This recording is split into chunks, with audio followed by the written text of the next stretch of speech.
Guys, welcome to Saira's world. ഞാനിന്ന് ഉണ്ടാക്കാൻ പോകുന്നത് ലക്ഷദ്വീപ് സ്പെഷ്യൽ ഫിഷ് പിക്കിളാണ്. വളരെ എളുപ്പത്തിൽ നമുക്ക് വീട്ടിൽ തയ്യാറാക്കിയെടുക്കാം. ഞാനിതാ ഇന്നുണ്ടാക്കിയ അച്ചാറാണിത്. നല്ല ടേസ്റ്റാണ്. ഉപ്പും പുളിയൊക്കെ നന്നായിട്ട് പാകത്തിൽ കിട്ടിയിട്ടുണ്ട്. നമുക്ക് വീട്ടിൽ തന്നെ ചൂര കിട്ടുന്ന അവസരത്തിലൊക്കെ അധികം ചൂര കിട്ടുമ്പോൾ പകുതി നമുക്ക് അച്ചാറിട്ട് വയ്ക്കാം. എങ്ങനെയായാലും ഒരു 2 മാസത്തോളം കേടുവരാതെ വീട്ടിൽ തന്നെ ഇരുന്നോളും. നമുക്ക് ചോറിൻ്റെ കൂടെയും ചപ്പാത്തിൻ്റെ കൂടെയും ബ്രേക്ക്ഫാസ്റ്റ് എന്തിൻ്റെ കൂടെയും നമുക്ക് ഈ പിക്കിൾ ഉപയോഗിക്കാവുന്നതാണ്. അതുപോലെ തന്നെ ബ്രെഡിൻ്റെ കൂടെയൊക്കെ നമുക്ക് ഇത് കൂട്ടി തിന്നാവുന്നതാണ്. വളരെ ടേസ്റ്റായിട്ടുള്ള ഈ ഫിഷ് പിക്കിൾ എങ്ങനെ തയ്യാറാക്കാമെന്ന് നമുക്ക് നോക്കാം. എന്തൊക്കെ ഇൻഗ്രീഡിയൻസ് ആണ് ഇതിന് ആവശ്യമെന്ന് നമുക്ക് നോക്കാം. വീഡിയോയിലേക്ക് പോകാം. അപ്പോൾ നമുക്ക് മീനച്ചാർ ഉണ്ടാക്കാൻ വേണ്ടിയിട്ടുള്ള ഇൻഗ്രീഡിയൻസ് ഫസ്റ്റ് ചൂര. ഞാനിവിടെ 2 കിലോ ചൂര എടുത്തിട്ടുണ്ട്. ഇതിലേക്ക് ആവശ്യമായിട്ടുള്ള ഇൻഗ്രീഡിയൻസ് പറഞ്ഞു തരാം, എന്തൊക്കെ ചേരുവകളാണ് ഇതിൽ ചേർക്കേണ്ടതെന്ന്. 2 കിലോ ചൂരക്ക് ഞാനിവിടെ 400 ഗ്രാം വെളുത്തുള്ളി എടുത്തിട്ടുണ്ട്. പിന്നെ ഇതിലേക്ക് ആവശ്യമായിട്ടുള്ളത് ജിഞ്ചർ ചെറുതായിട്ട് നുറുക്കി അരിഞ്ഞിട്ടുണ്ട്. ഇഞ്ചി ഇവിടെ എടുത്തിട്ടുള്ളത് 100 ഗ്രാം. പിന്നെ ഇതിലേക്ക് ആവശ്യമായിട്ടുള്ളത് പെരുംജീരകം, കുരുമുളക്, ഉലുവ, കായം ഇത്ര ആവശ്യമില്ല, കുറച്ച് മതിയാവും. പിന്നെ ഇതിലേക്ക് ആവശ്യമായിട്ടുള്ളത് മുളക് പൊടിയാണ്. കാശ്മീരി ചില്ലിയാണ് ഇവിടെ ഞാൻ എടുത്തിട്ടുള്ളത്. പൊടിച്ചതാണ്, വീട്ടിൽ പൊടിച്ച പൊടിയാണിത്. ഇതിലേക്ക് ഇത്രയും, അതായത് കുരുമുളകും പെരുംജീരകം പിന്നെ ഉലുവ എന്നിവ വറുത്തിട്ട് നമ്മൾ ഇതിന് പൊടി അരച്ചെടുക്കണം നന്നായിട്ട്. പിന്നെ ഇതിലേക്ക് ആവശ്യമായിട്ടുള്ളത് കറിവേപ്പില, ഞാനിത് കഴുകി വെച്ചതാണ്. പിന്നെ ഇതിലേക്ക് മഞ്ഞൾപ്പൊടി, ഉപ്പ്, കൂടാതെ സുർക്ക വേണം. ഇത് വിനാഗിരിയാണ്. വിനാഗിരി എന്ന് വെച്ചാൽ കടയിൽ നിന്ന് വാങ്ങിച്ചതല്ല, നമ്മൾ തെങ്ങിൽ നിന്ന് എടുത്തത്. വീട്ടിലെ 40 ഡേയ്സ് ഇത് വെച്ച് പൊടിച്ച ശേഷം നമ്മൾ ഉപയോഗിക്കാൻ എടുത്തിട്ടുള്ളതാണ്. അപ്പോൾ നാടൻ വിനാഗിരിയാണ് ഇത്. ആവശ്യാനുസരണം ഇത് വയ്ക്കേണ്ടി വരും. ഇത്രയും ഇൻഗ്രീഡിയൻസ് ഇതിന് ആവശ്യമാണ്. അപ്പോൾ ഫസ്റ്റ് നമ്മൾ ചെയ്യേണ്ടത്, ഞാനിവിടെ ചൂര കഴുകി വൃത്തിയാക്കി വെച്ചിട്ടുണ്ട്. കണ്ടില്ലേ, ഇത്ര വലുപ്പത്തിൽ വേണം ഇത് അരിഞ്ഞെടുക്കാനായിട്ട്. സ്ക്വയർ കട്ട് ചെയ്ത് കൊടുത്താൽ മതിയാവും. കനം കുറച്ച് അരിയണം. ഓക്കെ. പിന്നെ ഇതിലേക്ക്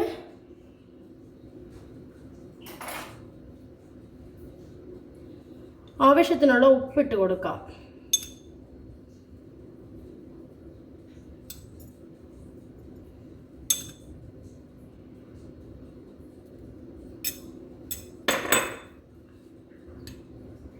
മഞ്ഞൾ,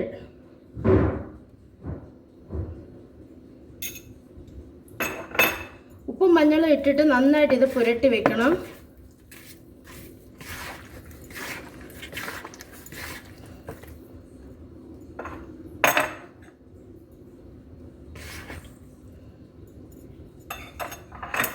ആവശ്യത്തിനുള്ള മഞ്ഞൾ ഇട്ട് കൊടുക്കണം. എല്ലാ ഭാഗത്തും എത്തണം. നല്ല പുളിച്ച സുർക്ക എടുക്കുകയാണെങ്കിൽ നമുക്ക് 1-1.5 മാസത്തോളം കേടുവരാതെ സൂക്ഷിക്കാൻ പറ്റും അച്ചാറ്. ഇതിൻ്റെ ഈ മീനിൻ്റെ അകത്ത് നന്നായിട്ട് സുർക്ക കയറണം. ഇപ്പോൾ പുരട്ടി വയ്ക്കുന്ന സമയത്ത് ഞാൻ സുർക്ക ഒഴിച്ചിട്ടില്ല, വിനാഗിരി ഒഴിച്ചിട്ടില്ല.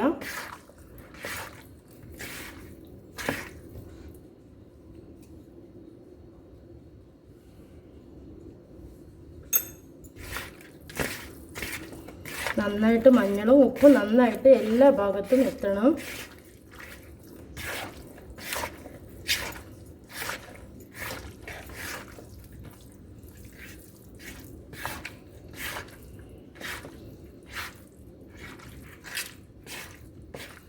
ഓക്കെ. ഇപ്പോൾ ഉപ്പും മഞ്ഞളും ഇട്ട് നന്നായിട്ട് പുരട്ടി വെച്ചിട്ടുണ്ട്. ഇങ്ങനെ ഒരു 10-15 മിനിറ്റ് ഇതിങ്ങനെ റെസ്റ്റ് ചെയ്യട്ടെ. അത് കഴിഞ്ഞിട്ട് നമുക്കിത് പൊരിച്ചെടുക്കണം. ഓക്കെ. അടുത്തത് നമുക്ക് നമ്മൾ പുരട്ടി വെച്ചിരിക്കുന്ന മീൻ ഒന്ന് ഫ്രൈ ചെയ്തെടുക്കണം. അതിന് ആവശ്യത്തിനുള്ള ഓയിൽ ഒഴിച്ച് കൊടുക്കാം. ഞാനിവിടെ എടുക്കുന്നത് പാം ഓയിലാണ്. വെളിച്ചെണ്ണ എടുക്കുകയാണെങ്കിൽ നമുക്ക് അധികം നാൾ വെക്കാൻ പറ്റത്തില്ല. അച്ചാറിന് എപ്പോഴും നല്ലത് പാം ഓയിൽ തന്നെയാണ്. ഇവിടെ ഞാൻ 1 ലിറ്റർ പാം ഓയിൽ അതിലേക്ക് ഒഴിച്ച് കൊടുത്തിട്ടുണ്ട്. നന്നായിട്ട് എണ്ണ വേണം. പിന്നെ അതുപോലെ തന്നെ സുറുക്കയും നന്നായിട്ട് വേണം. ഇല്ലാത്ത പക്ഷം സുറുക്കയും എണ്ണയും കുറയുകയാണെങ്കിൽ അച്ചാർ പൂത്തു പോകാൻ ചാൻസ് ഉണ്ട്, പൂപ്പലടിക്കും. നന്നായി എണ്ണ തിളച്ച് വരട്ടെ. അപ്പോൾ നമ്മുടെ എണ്ണ ചൂടായി വന്നിട്ടുണ്ട്. അതിലേക്ക് നമ്മൾ പുരട്ടി വെച്ചിട്ടുള്ള ഫിഷ് ഇട്ട് കൊടുക്കുകയാണ്. കുറച്ചായിട്ട് ഇട്ട് കൊടുത്താൽ മതിയാവും. അയ്യോ, പൊട്ടിത്തെറിച്ചു.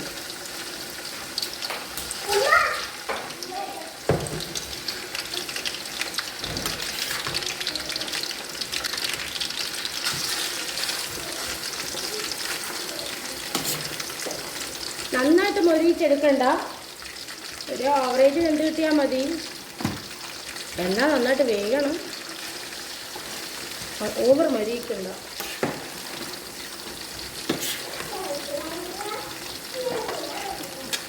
നമുക്കിത് രണ്ടായിട്ടിട്ട് കൊടുക്കാം. ഇപ്പോൾ ഞാൻ പകുതിയാണ് ഇതിലേക്ക് ഇട്ട് കൊടുത്തത്, ബാക്കി വെച്ചിട്ടുണ്ട്. ബാക്കി വെച്ചിട്ടുണ്ട്. കഴിഞ്ഞ് നമുക്ക് ഇട്ട് കൊടുക്കാം. ഇടയ്ക്കൊന്ന് ഇങ്ങനെ ഇളക്കി കൊടുക്കണം, എല്ലാ വശവും നന്നായിട്ടൊന്ന് വെന്ത് കിട്ടാൻ വേണ്ടിയിട്ടാണ്.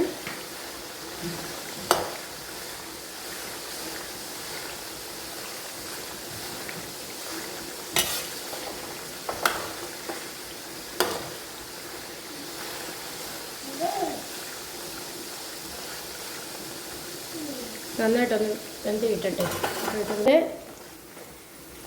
ഇത്രയൊക്കെ വെന്ത് കിട്ടിയാൽ മതിയാവും. ഞാനിത് കോരുകയാണ്.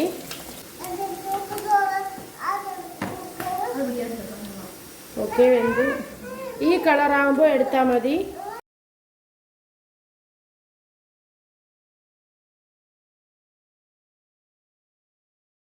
അപ്പോൾ ബാക്കിയുള്ളത് കൂടി ഇട്ട് കൊടുക്കാം.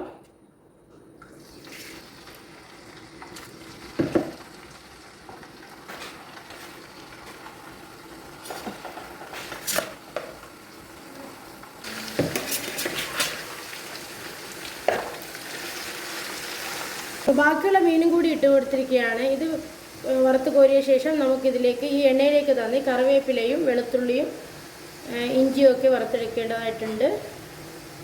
അപ്പോൾ ആദ്യം ഇതൊന്ന് വറുത്ത് കോരട്ടെ. ബാക്കിയുള്ളത് കൂടി വറുത്ത് കോരുകയാണ്. നന്നായിട്ട് മൊരിഞ്ഞ് വന്നിട്ടുണ്ട്. നമ്മളിങ്ങനെ കോരിയിട്ട ശേഷം അതിൻ്റെ ചൂട് കാരണം ഒന്നുകൂടി ഇത് വേഗം ഇതിൻ്റെ കളറൊന്ന് മാറും. ഞാനിത് കോരിയെടുക്കുകയാണ്.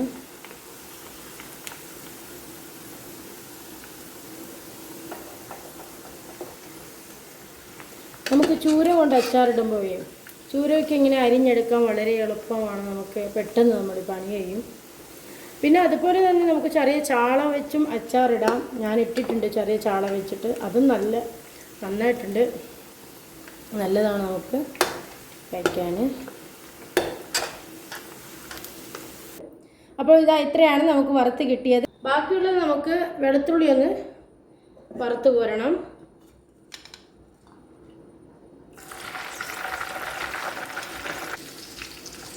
ഇത് ജസ്റ്റ് ഒന്ന് നമുക്ക് മൂപ്പിച്ചെടുക്കാം.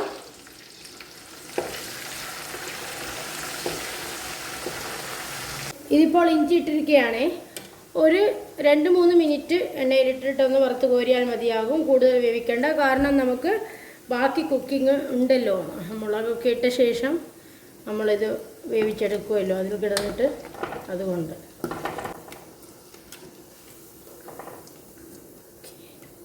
അപ്പോൾ ഞാനിവിടെ വെളുത്തുള്ളി വറുത്തെടുത്തു, പിന്നെ ഇഞ്ചി എടുത്തു, നെക്സ്റ്റ് കറിവേപ്പില അത് കൂടി ഇട്ട് കൊടുക്കാം. സിമ്മിലേക്ക് ഇടുന്നു.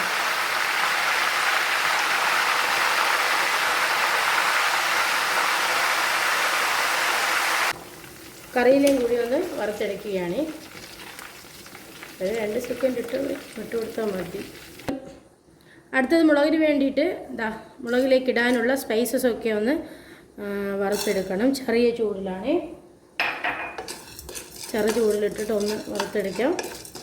1 ടേബിൾ സ്പൂണോളം കുരുമുളകും, അതുപോലെ തന്നെ 1 ടേബിൾ സ്പൂണോളം പെരിഞ്ജീരകം, 1 ടീസ്പൂണോളം നമുക്ക് ഉലുവയും വേണം. ഇത് 3 കൂട്ടി ചെറുതായിട്ടൊന്ന് ചൂടാക്കിയെടുക്കാം. നമുക്കിതൊന്ന് മാറ്റിയെടുക്കാം. നമ്മൾ വറുത്തെടുത്ത സ്പൈസസ് ഇതിലേക്ക് ഇട്ട് കൊടുക്കുകയാണ്.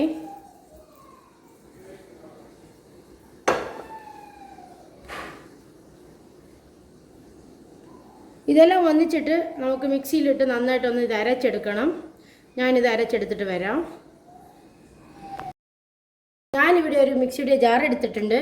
അതിലേക്ക് പൊടിച്ച് വെച്ച നമ്മുടെ മുളക് ഇട്ട് കൊടുക്കുകയാണ്.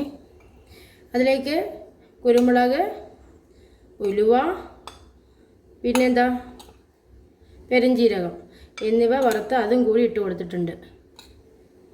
ഓക്കെ, പകുതി ഇട്ട് കൊടുക്കുകയാണ്. ഇതിലേക്ക് ആവശ്യത്തിനുള്ള വെള്ളം, പിന്നെ കുറച്ച് സുറുക്ക, പിന്നെ ഇതിലേക്ക് വെളുത്തുള്ളി പേസ്റ്റ്,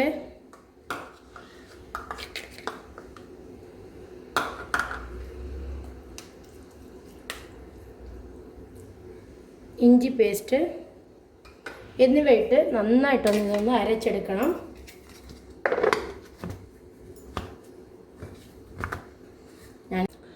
അപ്പോൾ നമ്മൾ മുളക് അരച്ച് എടുത്തിട്ടുണ്ട്. ഇത് നമുക്കിതിലേക്ക് മാറ്റാം. ഇത് രണ്ടാമത്തെ ഘട്ടമാണ് അരച്ചത്. ഞാൻ പറഞ്ഞില്ലേ രണ്ട് തവണ ഇത് അരച്ചെടുത്തിട്ടുണ്ട്. ആദ്യത്തേത് രണ്ടാമത്തെയും.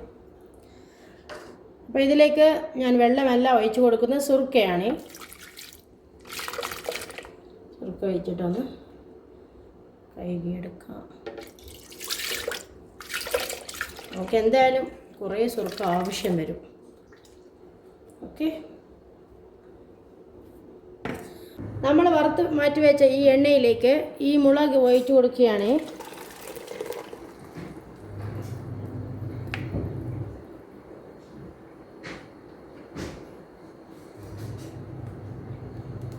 സ്പാച്ചില വെച്ച് നോക്കുന്നത് ഒഴിച്ചിട്ട് കൊടുക്കാം. അപ്പോൾ ഞാൻ മുഴുവനായിട്ട് ഇതിൻ്റെ അകത്തേക്ക് ചേർത്ത് കൊടുത്തിരിക്കുകയാണ്. അപ്പോൾ അരച്ച് വെച്ച മുളക് ഞാനിതാ ഈ എണ്ണയിലേക്ക് ഒഴിച്ചു കൊടുത്തിരിക്കുകയാണ്. ഇത് നന്നായിട്ട് ഈ എണ്ണയിലിട്ടൊന്ന് വെന്ത് കിട്ടണം. മുളക് വെന്ത ശേഷം നമുക്ക് ഇതിലേക്ക് വറുത്ത് കോരി വെച്ച മീനും വെളുത്തുള്ളി, ജിഞ്ചർ ഇതൊക്കെ ഇട്ട് കൊടുക്കാം. ഇതിലേക്ക് ഉപ്പ് ആവശ്യത്തിനുള്ള ഉപ്പിട്ട് കൊടുക്കണം. കുറച്ച് ഉപ്പിടുകയാണ്. ബാക്കി ഉപ്പ് നമുക്ക് മുക്കിയിട്ട് കൊടുക്കാം.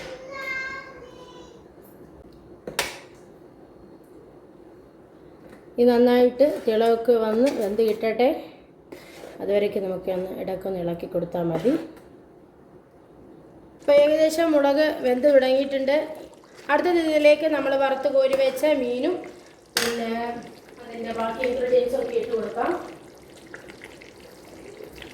അപ്പോൾ മുളക് വെന്ത് വന്നിട്ടുണ്ട്. ഇങ്ങനെ തിള വന്ന് തുടങ്ങി. ഇതിലേക്ക് നമ്മൾ വറുത്ത് മാറ്റി വെച്ച ബാക്കി ഇൻഗ്രീഡിയൻസും ഒക്കെ ഇട്ട് കൊടുക്കുകയാണ്. മീനും കറിവേപ്പിലൊക്കെ ഇട്ട് കൊടുക്കുന്നു.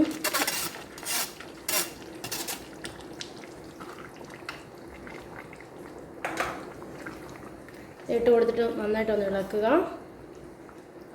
സുറുക്ക ഇടയ്ക്കിടയ്ക്ക് നോക്കി കൊടുക്കുക. കുറവാണെങ്കിൽ ഒഴിച്ചു കൊടുത്താൽ മതിയാവും. ഉപ്പും സുറുക്കയും എത്തിയിട്ടുണ്ട്. പക്ഷേ മുളക് വെന്തിട്ടില്ല. മുളക് വേകണമെങ്കിൽ കുറേ സമയം കൂടി എടുക്കും, കുറച്ച് സമയം ഏറെ എടുക്കും. അപ്പോൾ നമുക്ക് സിമ്മിലിട്ടിട്ട് ഇത് പതിയെ പതിയെ കൊണ്ടുപോയി മുളകൊക്കെ വെന്ത് അപ്പോൾ നമ്മുടെ സുറുക്ക നന്നായിട്ടും ഈ മീനിലൊക്കെ കയറണം. അപ്പോൾ നല്ല ടേസ്റ്റായിരിക്കും ഈ അച്ചാർ. ഓയിൽ കുറവാണെങ്കിൽ കുറച്ച് ഓയിലും കൂടി ചേർത്ത് കൊടുക്കാം. പക്ഷേ ഇതിൻ്റെ അകത്ത് കുറേ ഓയിൽ കാണുന്നുണ്ട്. അപ്പോൾ ഞാൻ അതുകൊണ്ട് ചേർത്ത് കൊടുക്കുന്നില്ല.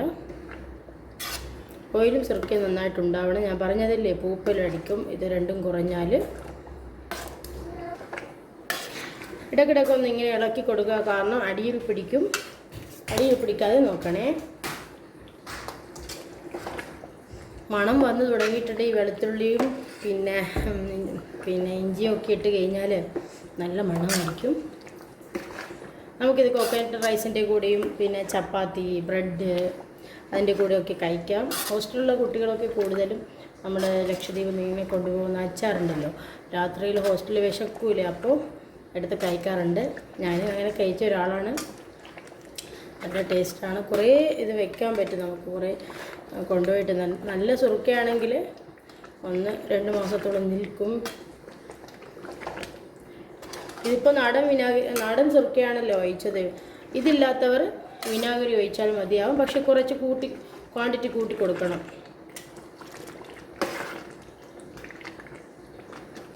ഞാൻ കായം ഇട്ടിട്ടില്ലായിരുന്നു. ഇതിലേക്ക് കായം ഇട്ട് കൊടുക്കുകയാണ്. എൻ്റെ അടുത്ത് പൊടിക്കായമില്ല ഉള്ളത്, ഇങ്ങനെ കട്ടക്കായമായതുകൊണ്ട് ചെറിയ പീസ് അതിലേക്ക് ഇട്ട് കൊടുത്തിട്ടുണ്ട് കേട്ടോ. അപ്പോൾ നമ്മുടെ അച്ചാർ റെഡി ആയിട്ടുണ്ട്. മുളകൊക്കെ നന്നായിട്ട് വെന്ത് കിട്ടിയിട്ടുണ്ട്. പാകത്തിന് ഉപ്പും കറക്റ്റാണ്, ഓയിലും കറക്റ്റാണ്. അപ്പോൾ ഇത്രയൊക്കെ ഉള്ളൂ. ഇതൊന്ന് നന്നായിട്ടൊന്ന് തണുത്ത് കഴിഞ്ഞാൽ നമുക്ക് ബോട്ടിലേക്ക് മാറ്റാവുന്നതാണ്. ഞാനത് കാണിച്ചു തരാം. അപ്പോൾ നമ്മുടെ അച്ചാർ തണുത്ത് വന്നിട്ടുണ്ട്. നമുക്ക് ബോട്ടിലേക്ക് മാറ്റാം. അപ്പോൾ നമുക്ക് ഇത്രയും അച്ചാർ കിട്ടിയിട്ടുണ്ട്. എൻ്റെ അടുത്തിരിപ്പുള്ള ബോട്ടിലേക്ക് ഞാൻ ഇട്ടിട്ടുള്ളതാണ്. കുറച്ചുകൂടി ബാക്കിയുണ്ട്, കണ്ടില്ലേ. എന്തായാലും നമുക്ക് ചെറിയ ബോട്ടിലാണെങ്കിൽ ഒരു 2 എണ്ണം കൂടി കിട്ടും. അപ്പോൾ ഇത്രയും കിട്ടിയിട്ടുണ്ട്. അപ്പോൾ എല്ലാവരും ഒന്ന് ട്രൈ ചെയ്ത് നോക്കുക. നല്ല ടേസ്റ്റാണ്. ഉപ്പും സുറുക്കയൊക്കെ പാകത്തിന് കറക്റ്റായിട്ട് വന്നിട്ടുണ്ട്. എല്ലാവരും ഉണ്ടാക്കി നോക്കുക. ഇഷ്ടപ്പെട്ടാൽ ലൈക്ക് ചെയ്യുക, ഷെയർ ചെയ്യുക, സബ്സ്ക്രൈബ് ചെയ്യുക. Thank you for watching.